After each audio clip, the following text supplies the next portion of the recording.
we are going to discuss the concept of two machines in parallel operation. So students, यहाँ पे हम discuss करें concepts of two machines in parallel operation.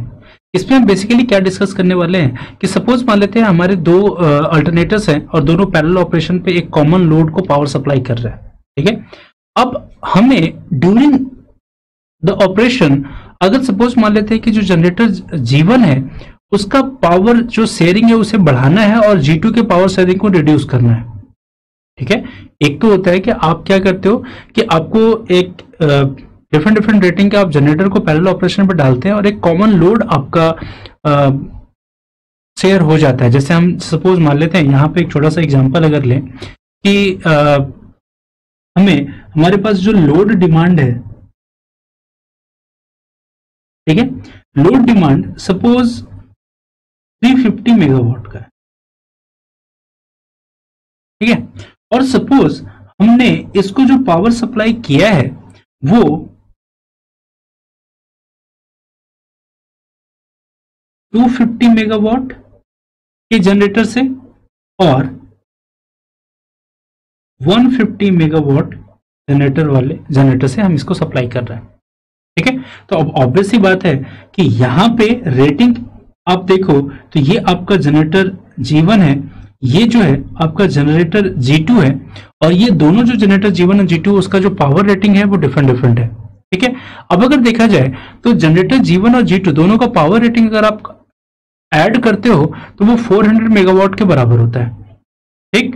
लेकिन आप जो load demand यहाँ पे अचीव कर रहे हो वो 350 मेगावाट ही आप लोड सप्लाई कर रहे हैं, पावर सप्लाई कर रहे हैं लोड को। तो उस केस में ऑब्वियस सी बात है कि जो G1 और G2 है वो दोनों ही अपने फुल रेटिंग पे काम नहीं कर रहे हैं, ठीक है। लेकिन इसमें जरूरी ये है कि जो आपका G1 होगा वो ज्यादा पावर शेयर कर रहा होगा और जो G2 है वो कम पावर शेयर कर रहा होगा, क्योंकि दोनों के रेटिंग उस हिसाब से है।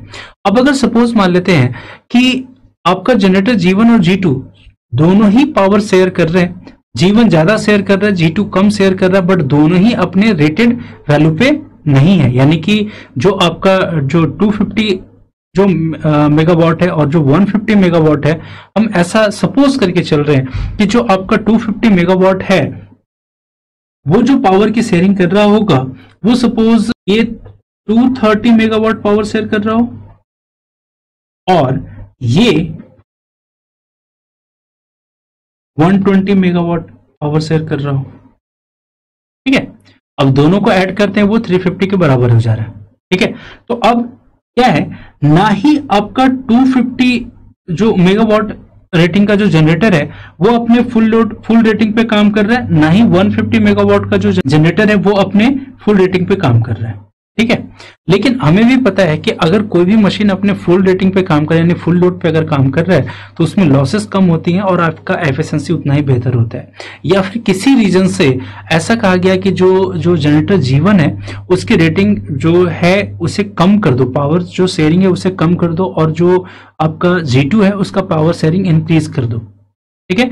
तो आप ये कैसे करोगे, ठीक है। तो बेसिकली हम ये चीजें यहाँ पे डिस्कस करते हैं, ठीक। तो अब पॉइंट वाइज हम इसे डिस्कस करते हैं कैसे कैसे करेंगे और वो पूरी डिटेल पे हम जाएंगे इसके। तो जो सबसे पहला पॉइंट है वो क्या है,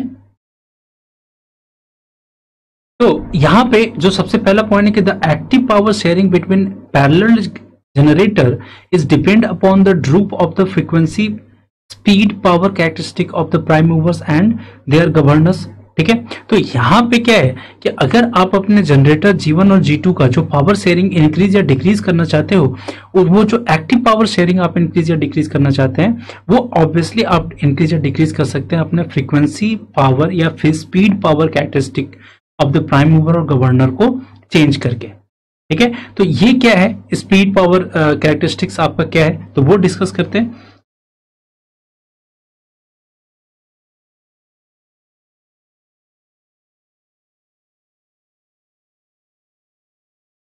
तो अब स्टूडेंट्स हम यहाँ पे देख सकते हैं कि हमने एक जो फ्रीक्वेंसी और पावर के बीच में एक हमने कैरेक्टरिस्टिक बनाया है। यहाँ पे क्या है कि जब आपका जो सिस्टम है वो 50 हर्ट्ज पे काम कर रहा था और एक 52 हर्ट्ज पे काम कर रहा है, ठीक है।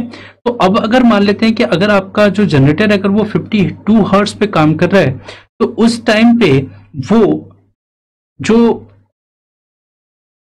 जो ड्रूपिंग है यानी 52 हर्ट्ज पे उसका एक जो ड्रूपिंग कैरेक्टरिस्टिक है, गवर्नर ड्रूपिंग कैरेक्टरिस्टिक है, वो 4% है, वो आपको शो हो रहा है। और साथ ही साथ वो दूसरा जो आपका कैरेक्टरिस्टिक है जिसको आप स्काई ब्लू कलर से डिनोट कर रहे हो।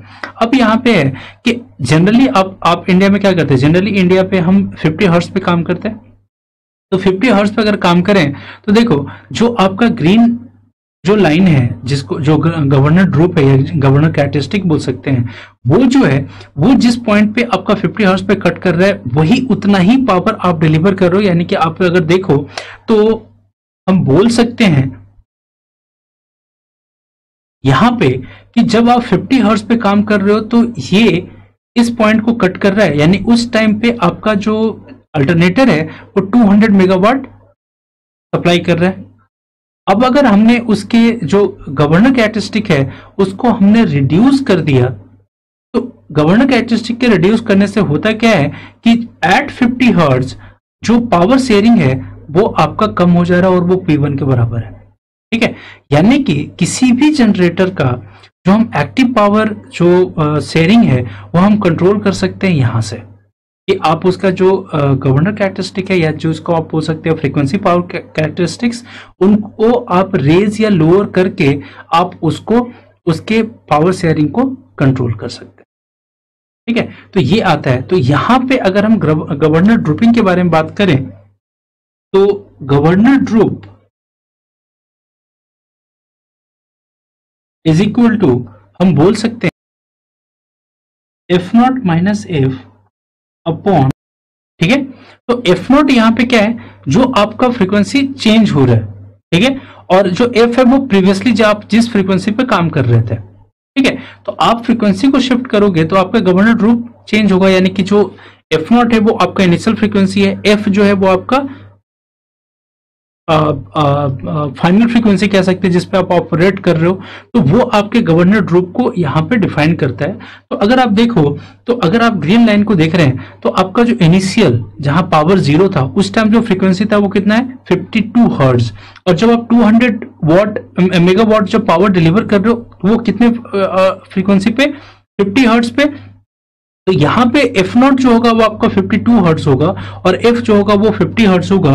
तो उस हिसाब से आप अगर गवर्नर ड्रूप निकालना चाहें तो आप लिख सकते हैं ना 52 minus 50 upon 50, that is equal to 2 upon 50, ठीक है। दैट इज इक्वल टू हम लिख सकते हैं 0.04 पर यूनिट। हम यहाँ पे लिख सकते हैं पर यूनिट, हम यहाँ पे इसलिए लिख सकते हैं क्योंकि ये आपके फ्रीक्वेंसी रेशियो है। और अगर ऊपर देखें F0 माइनस F अगर एक्चुअल है और F जो आपका अगर रेटेड जो है उसको अगर आप बेस फ्रीक्वेंसी मान चलो तो इसका पर यूनिट फ्रीक्वेंसी निकल जा रहा है, ड्रूपिंग निकल जा रहा है। और इसी को आप चाहे अगर परसेंटेज में रिप्रेजेंट करना तो आप इसे लिख सकते हैं 4%, ठीक है। या फिर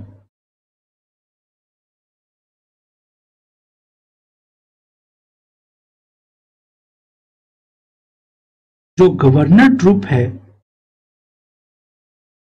आप लिख सकते हैं F0 minus F upon P, कितना पावर आप डिलीवर कर रहे थे, है ना। यानी कि जो आपका इनिशियल जो जब P 0 था तो उस टाइम पे आपका कितना फ्रीक्वेंसी था F0, आप जो P डिलीवर कर रहे हो वो किस फ्रीक्वेंसी में डिलीवर कर रहे हैं, और इन दोनों का रेशियो भी आपका फ्रीक्वेंसी पावर कैरेक्टरिस्टिक कहलाता है और वो आपके गवर्नर ड्रूप को रिप्रेजेंट करेगा। बट यहाँ पे यूनिट चेंज हो जाएगा।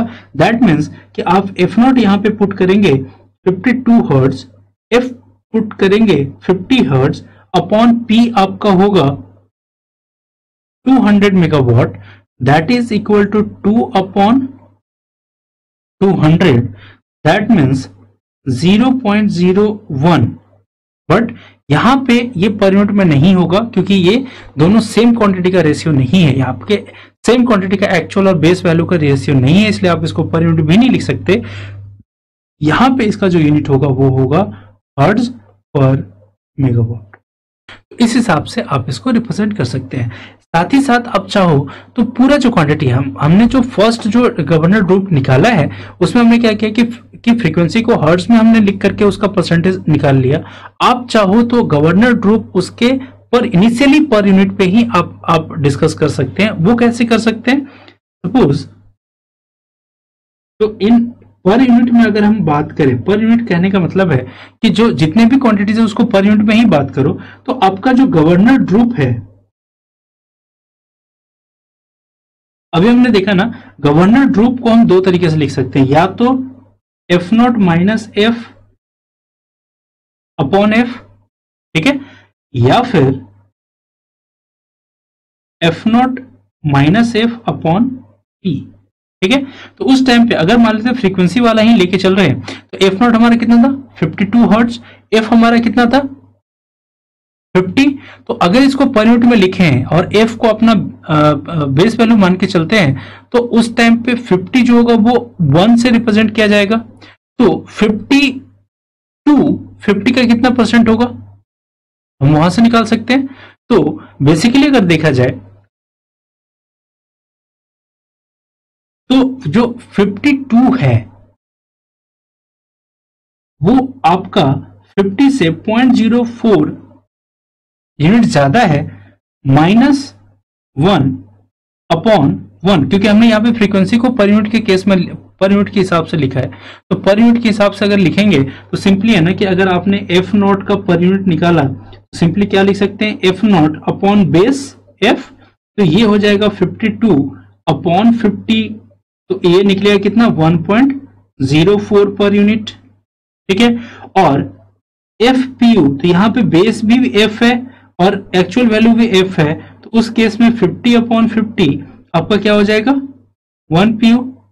तो इस केस में निकालें तो ये देखो यहाँ आ रहा है 0.04 पी यू, जो कि पहले इतना ही हमने निकाला था 0.04 पी यू, ठीक है, और इज इक्वल टू 4%, आसानी से लिख सकते हैं, ठीक है।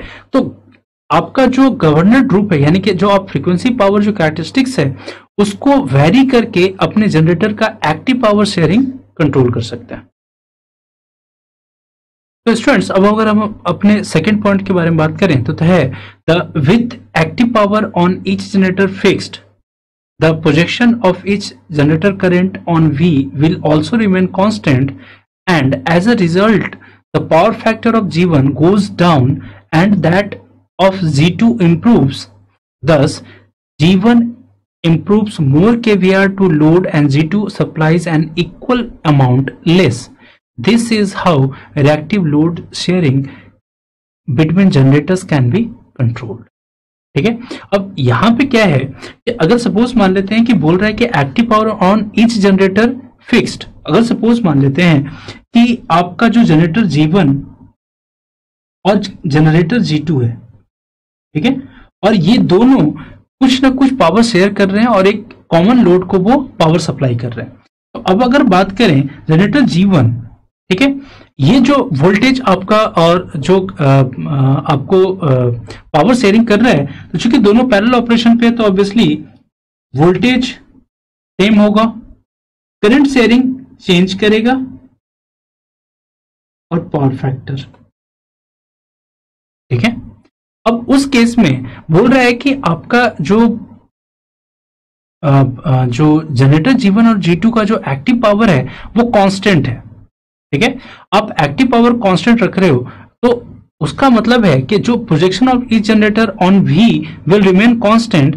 तो अगर मान लेते हैं कि करंट पे आपने कांस्टेंट रखा, वोल्टेज आपका कांस्टेंट है, तो ऑब्वियस सी बात है कि जो भी आपका लोड, जो आपका पावर शेयरिंग हो रहा है वहां पे आपका पावर फैक्टर चेंज करेगा, और जिस अमाउंट से अगर आपके G1 का पावर फैक्टर इंक्रीज करेगा उसी अमाउंट से आपके G2 का पावर फैक्टर डिक्रीज करेगा। और पावर फैक्टर इंक्रीज होने का मतलब है कि फाई का वैल्यू डिक्रीज करना, साथ ही साथ आपका जो पावर फैक्टर डिक्रीज होने का मतलब है फाई का वैल्यू इंक्रीज होना। करस्पॉन्डिंगली जो आपका साइन का जो फंक्शन होगा उस पावर फैक्टर एंगल का वो भी इंक्रीज और डिक्रीज उसी हिसाब से करेगा और उसी हिसाब से अपने रिएक्टिव पावर को कंट्रोल करेगा। और इस हिसाब से आप क्या करते हो, अपने जो लोड है उसके आप रिएक्टिव पावर का लोड शेयरिंग कंप्लीट कर पाते हैं, ठीक है। तो ये आपका सेकेंड पॉइंट हो गया। और यही अब तरीका, आप सिंपली क्या करना है कि अगर जनरली जो है, जो अभी हमने एग्जांपल देखा था कि अगर आप किसी भी जो आपका जनरेटर है उसका लोड शेयरिंग बढ़ाना है या घटाना है, आपको करना क्या है, आपको अपने जो फ्रीक्वेंसी पावर कैरेक्टरिस्टिक है उससे वैरी करना है, उससे इंक्रीज या डिक्रीज करना है, और उससे आप उसके जो पावर शेयरिंग है उसको इंक्रीज और डिक्रीज कर सकते हो। करस्पॉन्डिंगली जो आपका सेकंड मशीन है उसके भी पावर को इंक्रीज या डिक्रीज करके आप उसे मेंटेन कर सकते हैं, ताकि आपका जो जितना लोड रिक्वायरमेंट है उतना ही, मतलब जितना लोड को पावर रिक्वायरमेंट है उतना ही आप पावर सप्लाई करो दोनों पैरेलल ऑपरेशन में जो जनरेटर है उससे। ठीक है, तो इस तरीके से आप अपने जो पैरेलल ऑपरेशन में जनरेटर्स होते हैं उसका आप लोड शेयरिंग कंट्रोल करते हैं, एक्टिव एंड रिएक्टिव दोनों। अब एक छोटा सा एग्जांपल देखते हैं कि कैसे आप आपका अगर इस पे न्यूमेरिकल पूछा जाएगा तो कैसे पूछा जाएगा और आप उसको कैसे सॉल्व करोगे।